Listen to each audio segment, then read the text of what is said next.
Hello everyone, welcome back to my channel. একটা নতুন ভিডিওতে সবাইকে স্বাগত জানাই। আশা করি আপনারা সবাই খুব ভালো আছেন। আজকে 18/3/2025 একটা খুবই গুরুত্বপূর্ণ নিউজ পাবলিশ করা হয়েছে। আপনারা থাম্বনেল দেখে অবশ্যই বুঝে গিয়েছেন কোন টপিকের উপর ভিডিওটা হতে চলেছে।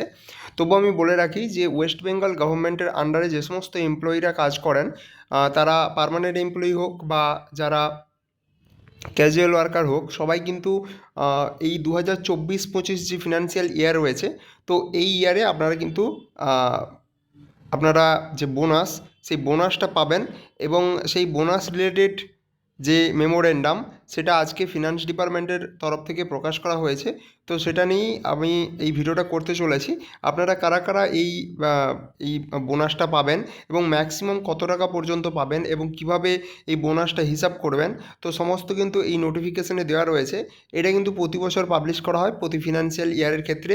যেহেতু এটা মার্চ মাস চলেছে, তো ফিনান্সিয়াল ইয়ার এটা আপনাদের 2024-25-এর লাস্ট মাস। তো সেই জন্য আপনাদের এই আপনাদের পরের পরের মাস থেকে আপনারা জানেন যে এপ্রিল মাস থেকে আপনাদের ডিএটা চালু হবে এই ওয়েস্ট বেঙ্গল গভর্নমেন্টের ক্ষেত্রে। তো সেই ক্ষেত্রে যখন মার্চ মাসের আপনাদের স্যালারিটা আপনাদের দেওয়া হবে, তার সঙ্গে সঙ্গে আপনাদের বোনাসটাও কিন্তু দিয়ে দেওয়া হবে। তো এই পিডিএফটা আমি প্রথম থেকে শেষ পর্যন্ত আপনাদের জানাচ্ছি, আপনারা শুরু থেকে শেষ পর্যন্ত একটু দেখুন। তো সাবজেক্টে কী দেওয়া রয়েছে? Grant of ad hoc bonus to the state government employees and some other categories of employees for the year 2024 and 25। বলা হচ্ছে কি, the undersigned is directed by order of the governor to say that the governor is pleased to decide that the state government employees who are not covered by any of the productivity linked bonus scheme and whose revised emoluments did not exceed 44,000 per month as on 31st March 2025 will be entitled to ad hoc bonus for the accounting year 2024 and 25 at the rate of 6,800 per head. The upper eligibility ceiling of rupees 44,000 per month as on 31st March 2025 will be applicable irrespective of whether the emoluments are drawn in the pre-revised or revised structure of pay or on fixed or consolidated contract pay. আমি সমস্তটাই আপনাদের বলছি।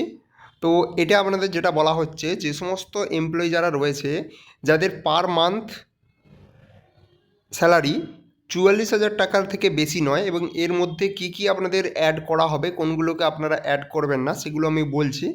তো আপনারা এই যে সিলিংটা, সেটা মনে রাখুন, সিলিংটা হচ্ছে 44,000 টাকা পার মান্থ।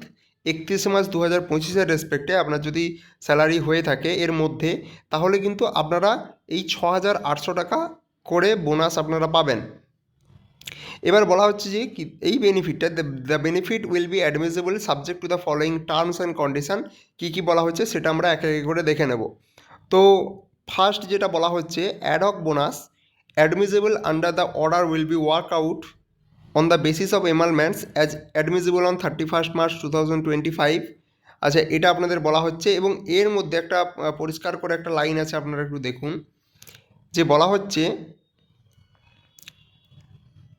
এর মধ্যে আপনারা এই যেই পে ম্যাট্রিক্স আপনারা পাচ্ছেন, অর্থাৎ রোপা 2019 অনুসারে এই অ্যাপ্লিকেবল বলা হচ্ছে, level in the pay matrix in the revised pay structure, এটা আপনাদের যেমন থাকছে, তার সঙ্গে আপনাদের ডিআরএস অ্যালাউন্স থাকবে, includes the non practicing allowances. ঠিক আছে, অর্থাৎ এনপিএ যারা পান, ইফ এনি, এটা যদি থাকে তাহলে সেটা কিন্তু ইনক্লুড হচ্ছে। তাহলে আপনাদের কি কি হচ্ছে সেটা আপনারা দেখে রাখুন। অর্থাৎ 2019 রোপা অনুসারে আপনারা যে পে ম্যাট্রিক্সে আপনারা পাচ্ছেন টাকা, তো সেই পে ম্যাট্রিক্সের বেসিকটা, তার সঙ্গে সে আপনাদের ডিআরএস অ্যালাউন্সটা এটা থাকবে, এবং যদি কারো নন প্র্যাকটিসিং অ্যালাউন্স থাকে তাহলে সেটাও ইনক্লুড থাকবে। But will not include any other pay and allowances such as HRA, অর্থাৎ হাউস রেন্ট অ্যালাউন্সেস, এটা কিন্তু কাউন্ট করা হবে না। মেডিকেল অ্যালাউন্স, এটা কাউন্ট করা হবে না। আদার কম্পেনসেটারি অ্যালাউন্সেস, এগুলো কিন্তু আপনাদের ক্যালকুলেশনের আওতায় আসবে না। অর্থাৎ আপনাদের ক্ষেত্রে যদি বেসিক, তার সঙ্গে সঙ্গে আপনাদের ডিএ, এবং কারো যদি এনপিএ থাকে তাহলে এনপিএ, এই তিনটে যদি যোগ করে আপনাদের যদি 44,000 টাকা পার মান্থ যদি এর মধ্যে থাকে তাহলে আপনারা এই 6,800 টাকা করে বোনাস, অ্যাডহক বোনাস কিন্তু পাবেন। ঠিক আছে। আচ্ছা, আর কি বলা হচ্ছে, যেগুলো ইম্পর্ট্যান্ট আমি সেগুলো বলছি। পুরো পিডিএফটা যাদের দরকার আছে তারা ফিনান্সের ওয়েবসাইট থেকে ডাউনলোড করে দেখে নিতে পারবেন। ঠিক আছে। আচ্ছা, এবার যাদের ক্ষেত্রে বলা হচ্ছে দেখুন,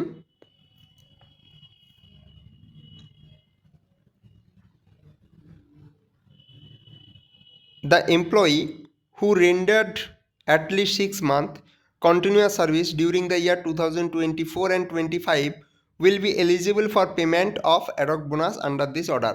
অর্থাৎ যে সমস্ত এমপ্লয়ি যারা কম করে 6 মাস সার্ভিস দিয়েছে, কন্টিনিউয়াস সার্ভিস দিয়েছে এই 2024-25 অর্থবর্ষে, তারাও কিন্তু এলিজিবল এই অ্যাড হক বোনাসটা পাওয়ার জন্য। ঠিক আছে। আচ্ছা, এরপরে সেটা একটু দেখুন। A pro-rate payment will be admissible in such case to the eligible employee for periods of continuous service during the year ranging from 6 months to full year। অর্থাৎ যারা 6 মাস স্যাটিসফ্যাক্টরি কন্টিনিউয়াস সার্ভিস দিয়েছে, এটা কিন্তু আপনাদের 6 মাস থেকে 1 বছর পর্যন্ত যে সমস্ত এমপ্লয়ি তারা সার্ভিস দিয়েছেন তারা সবাই কিন্তু এই যে অ্যাড হক বোনাসটা আছে সেটা কিন্তু আপনারা পাবেন। ঠিক আছে। আর বলা হচ্ছে the eligibility period being taken in terms of number of month of service. এটা অবশ্যই নিয়ারেস্ট যে নাম্বার অফ মান্থ থাকবে সেটাতে আপনাদের রাউন্ড অফ করে নেওয়া হবে, এবং a fraction of 15 days or more should be counted as 1 month। ঠিক আছে। এবং কি বলা হচ্ছে, এটার মধ্যে বলছে 15 দিন অর মোর, সেটাকে কিন্তু একটা মাস হিসেবে ধরে নেওয়া হবে। ধরুন আপনি 9 মাস 17 দিন কাজ করেছেন, তো সেক্ষেত্রে আপনাদের 10 মাস আপনি সার্ভিস দিয়েছেন এটা ধরে নেওয়া হবে।